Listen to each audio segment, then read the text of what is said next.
اس کے علاوہ جی یہ بتائیے گا کہ پنجاب میں جو ہے وہ بجٹ پیش ہونے جا رہا ہے تو پھر حکومت جو ہے وہ اس پر بحث نہیں کروا رہی, اس طرح کی خبریں سامنے آ رہی ہیں. دیکھیں پنجاب میں جو بجٹ پیش ہونے جا رہا ہے وہ ایک تو یہ ہے کہ پہلا بجٹ ہے, اس کے اوپر مسلم لیگ نون نے شاید پہلے تیاری کر رکھی ہو, اس کا مجھے اندازہ نہیں ہے, لیکن میرے نزدیک جو بات سننے میں آ رہی ہے یہ اسٹیبلشمنٹ کا یا سول اسٹیبلشمنٹ کا بجٹ ہے, یعنی کہ یہ جو ہماری سول انتظامیہ ہے, بیوروکریسی ہے, انہوں نے یہ بجٹ بنا کے جو ہے نا ان کو دے دیا ہے. ان کی اپنی جو ہے وہ بہت کم ہے, اس کے اوپر مسلم لیگ نون کے اندر بھی بہت سارے تحفظات پائے جا رہے ہیں. اچھا باقی چیزوں میں ان کو آئین شکنی نظر آ جاتی ہے, یہ خود جو کر رہے ہیں وہ اس میں آئین شکنی نہیں ہے؟ دیکھیں اس بجٹ پیش ہونے سے پہلے اس کو مکمل طور پہ پبلش کیا جاتا ہے اسمبلی کے اندر, اور اسمبلی کے اندر میں کہہ رہا ہوں ملکی سطح پہ نہیں, اسمبلی کے اندر پبلش کیا جاتا ہے. اور پھر سب سے بڑی بات یہ ہے کہ جب تک وفاقی بجٹ پیش نہیں ہوگا صوبائی بجٹ کیسے پیش ہو سکتے ہیں؟ How can it's possible? صحیح بات ہے. یہ بجٹ اگر پیش کریں گے تو پہلے وفاقی بجٹ پیش ہوگا, وفاق کا بجٹ پیش ہونے کے بعد پنجاب اسمبلی کا بجٹ پیش ہوگا. وفاق کے بجٹ میں سے جو ہمیں فنڈ دیے جاتے ہیں ہم نے بجٹ اس کے اوپر بنانا ہے, پہلے کیسے بجٹ بن سکتا ہے؟ صحیح بات ہے. اچھا اب جیسے بھی یہ پیش کرنے جا رہے ہیں اس میں کوئی عام آدمی کو ریلیف مل رہا ہے؟ خصوصاً رمضان آ رہا ہے ابھی رمضان, یہ میں بتا دوں کہ رمضان کا بجٹ سے کوئی تعلق نہیں ہے. وہ اس لیے نہیں ہے کیونکہ رمضان پیکج ایک الگ پیکج ہوتا ہے, اس کا بجٹ کے ساتھ منسلک نہیں کیا جا سکتا. لیکن یہ سننے میں ضرور آیا ہے کہ محترمہ کی جانب سے یہ ہدایات دی گئی ہیں کہ رمضان کے اندر زیادہ سے زیادہ ریلیف دینے کی کوشش کی جا رہی ہے, خاص طور پہ اس بجٹ میں. لیکن سول بیوروکریسی اس کے راستے میں روڑے ٹکا رہی ہے, اور وہ کہہ رہے ہیں کہ ہمارے پاس اتنے فنڈز نہیں ہیں کہ ہم دے سکیں, کیونکہ وہ کہہ رہی ہیں کہ جو آپ نے بجٹ میں ریلیف دیا ہے, رمضان پیکج میں جو ریلیف دیا ہے یہ بالکل تھوڑا ہے, اس کو کم از کم 3 ٹائم زیادہ کریں. انہوں نے کہا جی ہم 2 ٹائم بھی نہیں کر سکتے, تو اس کے اوپر تھوڑا سا ان کی بات چیت چل رہی ہے.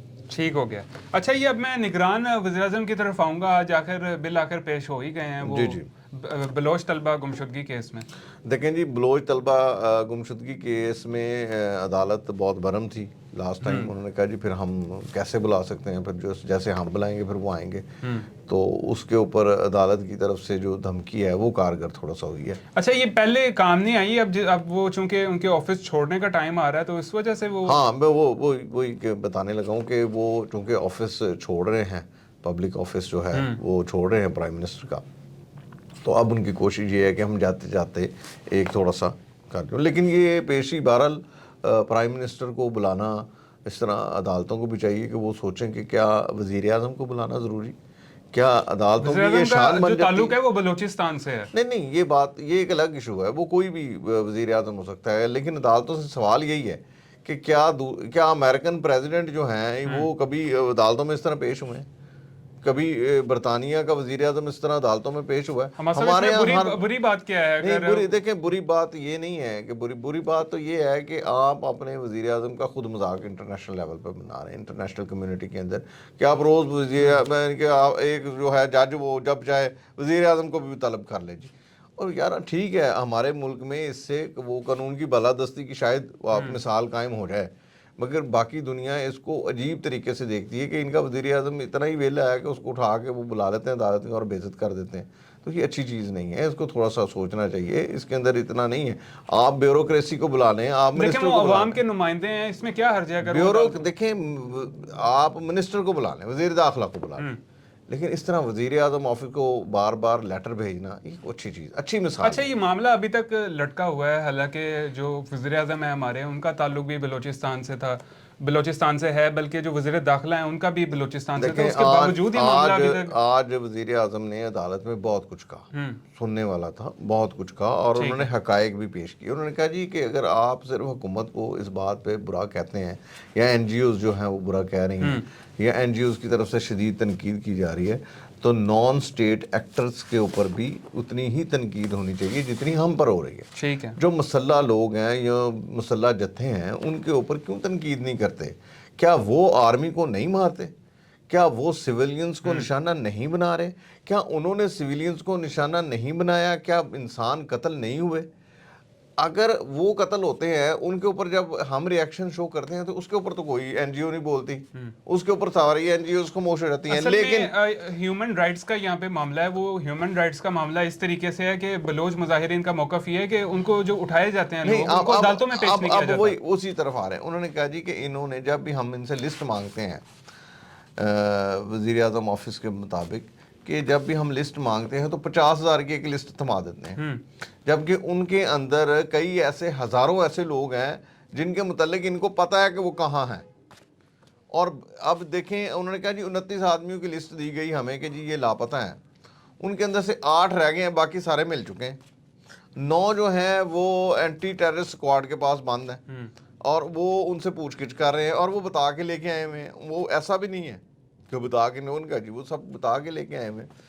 اب وہ کہتے ہیں کہ جناب نان اسٹیٹ ایکٹرز کو آپ کچھ نہیں کہہ رہے. کچھ لوگ بھاگ کے وہ پشاور سے کوئٹہ سے چلے گئے ہیں ایران, کچھ لوگ افغانستان میں پناہ لیے ہوئے ہیں. انہوں نے کہا جی ان کے متعلق ہم کیا کہہ سکتے ہیں جو وہاں پر جا کے پناہ لے لیتا ہے. تو بات یہ ہے کہ ان کی بات بھی کسی حد تک ٹھیک ہے, مگر یہ ہے کہ ہر حد تک نہیں کہہ سکتے. ابھی جیسے انہوں نے ایک واقعہ کوٹ کیا کہ جناب وہ اپنا نان اسٹیٹ ایکٹرز نے بس روکی, اس کے اندر سے جو لوگ چودھری کہتے تھے یا گجر تھے ان کو گولیاں مار دی گئیں. اب وہ کہتے ہیں ایک اور بس کے اندر جو ہے وہ لوگوں کو زندہ جلا دیا گیا. تو مسئلہ یہ ہے کہ کیا وزیر اعظم وہ کہتا ہے کہ جی یہ بھی تو نان اسٹیٹ ایکٹر ہیں, ان کو کیوں نہیں. اچھا ہمارا صاحب جو بلوچ مظاہرین نے دھرنا دیا تھا ان کے ساتھ بھی تو کوئی اچھا سلوک نہیں نہ ہوا, وہ کوئی اچھا میسج لے کر بلوچستان نہیں گئے. دیکھیں بات یہ ہے کہ جب بھی آپ دھرنا دینے جاتے ہیں, میرے سمیت آپ سمیت سب لوگ جب دھرنا دینے جاتے ہیں تو سلوک اچھا نہیں ہوتا, مگر بہرحال حکومت کو کچھ سوچنا چاہیے پہلے مذاکرات. ہمارا صاحب یہ بھی تو چھوٹی چھوٹی چیزیں ہیں جن کی آئین ہمیں اجازت دیتا ہے. یہ بالکل آپ کا احتجاج کرنا میرا اور آپ کا حق ہے, لیکن یہ ہے کہ بہرحال حکومت کو اس کے اوپر سوچ رہا ہے. یہ ہمارے رویے ہیں. ٹھیک ہے. اچھا پریس کانفرنس کی طرف میں اب آؤں گا. حامد میر جو ہے وہ انہوں نے اسٹیبلشمنٹ کو اوپنلی ٹارگٹ کیا ہے, تو اگر میں ان کی اس پریس کانفرنس کو ان کی زندگی کی اگریسو ترین پریس کانفرنس کہوں تو یہ غلط نہیں ہوگا؟ میں آپ کی اس بات کو مان لیتا ہوں کہ حامد میر صاحب جو ہیں وہ پریس کانفرنس کر رہے ہیں, لیکن میرے نزدیک یہ ایک سٹنٹ ہے. میں معذرت کے ساتھ حامد میر صاحب بڑے اچھے اینکر ہیں, بڑے اچھے صحافی ہیں, انہوں نے بہت زیادہ محنت کی ہے, لیکن میں تو اس کو کہوں گا کہ یہ میرے نزدیک تو ایک سٹنٹ ہے, سیاسی سٹنٹ ہے کہ آپ اپنے آپ کو اونچا دکھانے کے لیے یہ کارروائی کر رہے ہیں کہ جناب ہمارے پہ کیوں نہیں مقدمے, ہم پہ بھی مقدمے قائم کر دیے, فلاں کر دیے جائیں, فلاں کر دیے جائیں. قانون کے دائرے کے اندر رہتے ہوئے آپ بات کریں. اچھا ہمارا صاحب لوگوں کا موقف یہ ہے کہ کھل کے بات نہیں کرنی دی جاتی, آزادی صحافت نہیں ہے. پھر ٹویٹر دیکھ لیں کتنے روز سے بند ہے. میں ایک بات کہتا ہوں, آزادی صحافت واقعی پاکستان کے اندر نہیں ہے, اور کھل کے بات کرنے کی جو بات ہے وہ بھی کسی حد تک مانی جا سکتا ہے, لیکن جو لوگ کھل کے بات کر رہے ہیں وہ کیا کر رہے ہیں آپ کو نظر نہیں آ رہا. آپ تحریک انصاف کے دور کے اندر جو کچھ ہوتا رہا ہے آپ کو نہیں پتا کہ لوگ کھل کے تنقید کرتے تھے, لوگ اٹھائے بھی جاتے تھے, اس دور میں بھی لوگ اٹھائے جاتے ہیں. صحیح بات. مگر مسئلہ تو یہ ہے کہ کیا حامد میر اپنے دور کے اندر مسلم لیگ نون کے اوپر کھل کے تنقید نہیں کرتا رہا؟ کیا اس نے تحریک انصاف کے اوپر کھل کے تنقید نہیں کی؟ لیکن آپ ون سائیڈڈ تنقید برائے تنقید جب کریں گے اور جو عدلیہ کا مذاق اڑایا جاتا ہے وہ کریں گے تو وہ تو پوری دنیا کے اندر کہیں بھی, میرا مطلب ہے کہ وہ نہیں معافی. اس کے اندر تو امریکہ یا انگلینڈ کی عدالتوں کے اندر جرمانے ہوتے ہیں. وہ کہہ رہے ہیں جو باتیں میں سوشل میڈیا پہ بیٹھ کے کر سکتا ہوں وہ میں ٹی وی پہ بیٹھ کے نہیں کر سکتا. دیکھیں اب سوشل میڈیا کے اوپر بھی پابندیاں آ رہے ہیں. آپ یہ ذہن میں رکھیں کہ جتنا مذاق ہم اپنے ملک میں اڑاتے ہیں نا اپنی عدالتوں کا, انڈیا, امریکہ, یونائٹڈ کنگڈم, آپ ان تمام ممالک کی مثالیں لے لیں, وہاں پر جو جرمانے ہوتے ہیں نا تو انسان پس جاتا ہے. آپ اس کو مذاق سمجھ رہے ہیں. ہم اپنے پھر نظام کو ان کے نظام سے کمپیئر پہ تو نہیں نہ کر سکتے. نہیں دیکھیں جب ہم مقابلے بازی پہ آتے ہیں نا تو پھر ہمیں یہ دیکھنا چاہیے کہ بڑے ممالک جو ہیں وہ اس کے اوپر کیا ایکشن لیتے ہیں.